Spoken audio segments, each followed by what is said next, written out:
हरियाणा के पूर्व गृह मंत्री अनिल विज ने पेरिस ओलंपिक में कांस्य पदक विजेता सरबजोत के घर पर जाकर उनका सम्मान किया और पंजाबी में बोली पाकर डांस भी किया। उन्होंने सरबजोत के पिता के कहने पर अंबाला में और भी अच्छी इंफ्रास्ट्रक्चर बनाने की कोशिश करने की बात कही।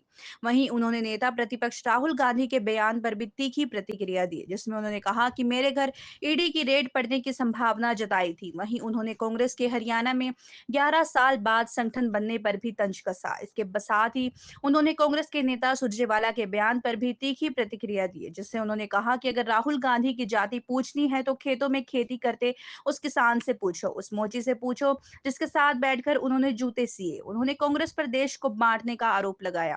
हरियाणा के पूर्व गृह मंत्री अनिल विज कल देर शाम पेरिस ओलंपिक में कांस्य पदक विजेता सरबजोत के घर पहुंचे। वहां जाकर उन्होंने सरबजोत का सम्मान किया और उसके साथ ही पंजाबी में बोली पाकर ढोल की थाप पर डांस भी किया।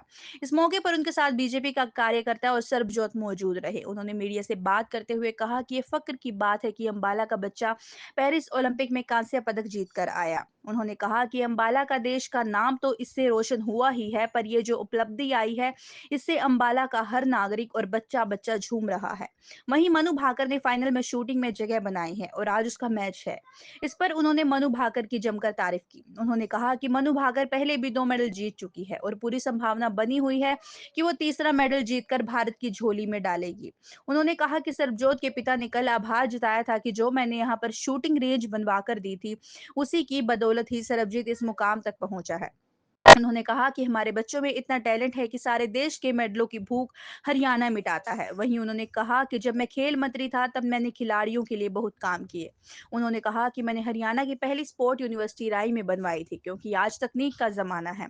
उन्होंने कहा कि हमें अधिक से अधिक क्वालिफाइड कोचों की जरूरत है, वो भी वहां से पूरी की जा सकती है। उन्होंने कहा कि हम खिलाड़ियों के लिए अच्छे स्टेडियम बना रहे हैं और आगे भी पूरी कोशिश करेंगे। हरियाणा के पूर्व गृह मंत्री अनिल विज ने पेरिस ओलंपिक में कांस्य पदक विजेता सरबजोत के घर पर जाकर उनका सम्मान किया और पंजाबी में बोली पाकर डांस भी किया। उन्होंने सरबजोत के पिता के कहने पर अंबाला में और भी अच्छी इंफ्रास्ट्रक्चर बनाने की कोशिश करने की बात कही।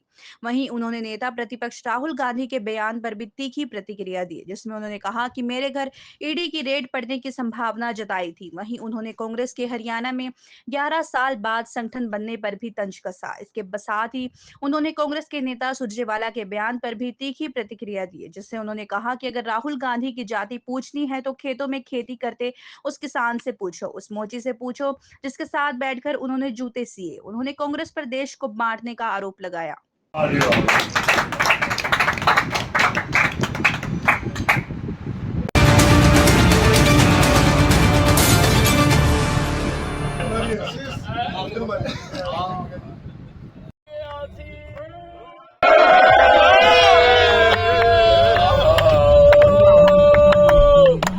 बारी पर्ची खट गया सी खट के ले आया करो भारत नू भाग लग गए मैडल जीत के ले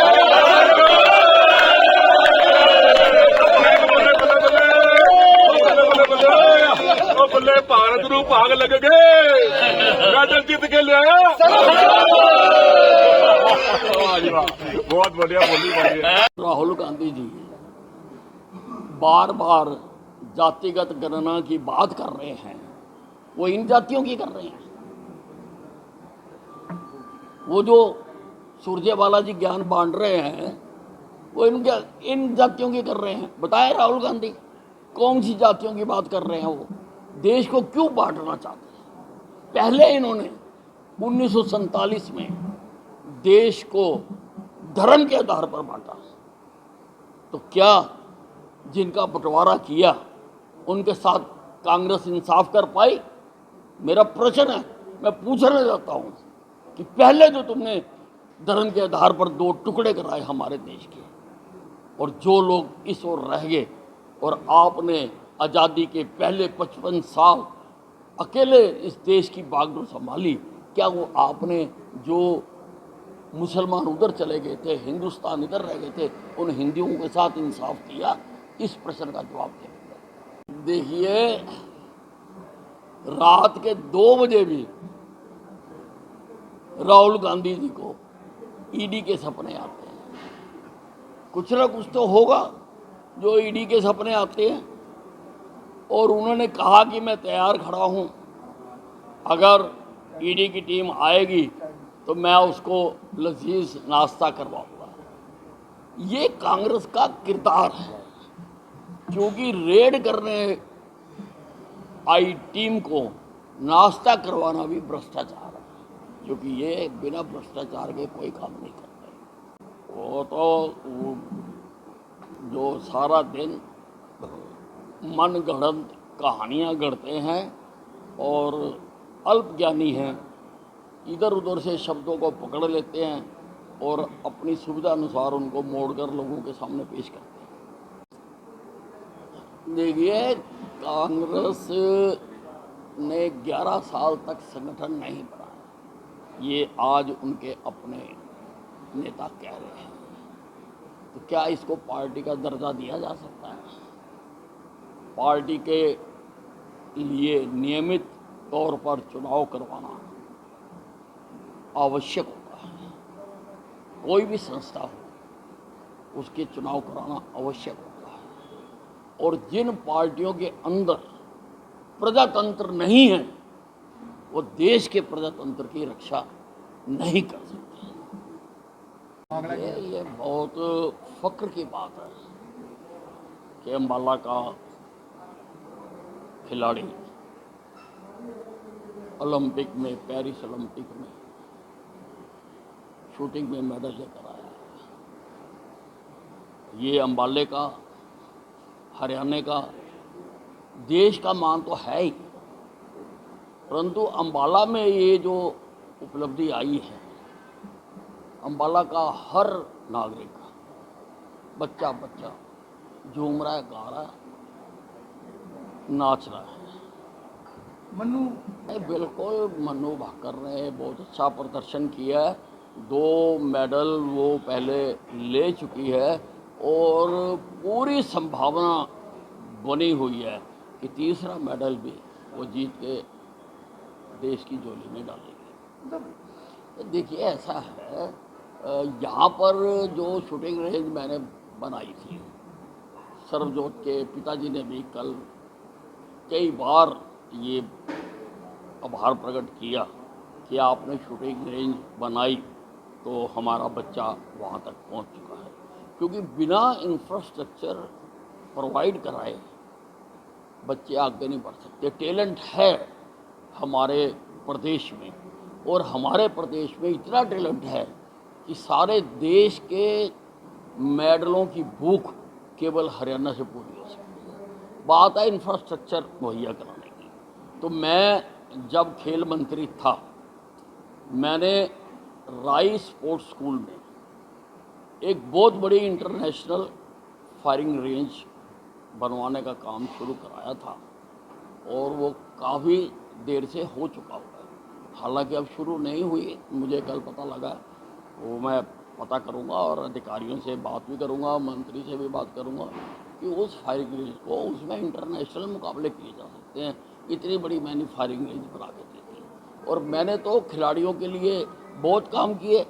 मैंने हरियाणा की पहली स्पोर्ट्स यूनिवर्सिटी मैंने राई में बना कर दी, क्योंकि आज तकनीक का ज़माना, आज ठीक है सीखे हुए जो खिलाड़ी होते हैं वो भी कोचिंग करते हैं, पर तकनीक का ज़माना हो गया। आज कितनी स्पीड से, किस एंगल से, किस पोजीशन से, तो ये सब यूनिवर्सिटी में सिखाया जाएगा। और फिर हमें जो अधिक से अधिक ट्रेंड और क्वालिफाइड कोचों की ज़रूरत है, वो भी वहाँ से पूरी की जा सकती है, क्योंकि सरकार तो क्वालिफिकेशन मांगती है ना कि वे क्या क्वालिफिकेशन है।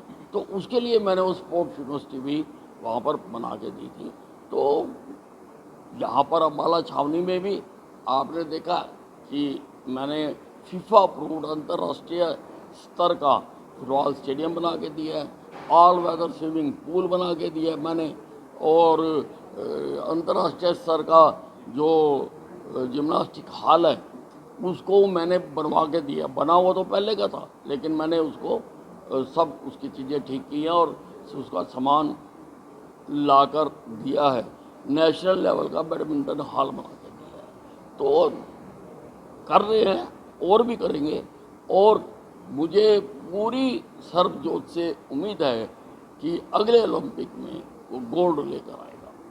नमस्कार, मैं रुचि, आप देख रहे हैं दास्ताने हरियाणा, आपके हक की आवाज। अब देखिए हरियाणा से जुड़ी हर अपडेट सबसे पहले दास्ताने हरियाणा पर। इलेक्ट्रॉनिक्स मीडिया के साथ आप जुड़ सकते हैं हमारे साप्ताहिक समाचार पत्र के साथ, जो खबरों के साथ आपके हक की सीधी बात करता है। शासन और प्रशासन से जुड़े हुई तमाम बातें अब देखिए दास्ताने हरियाणा के साथ।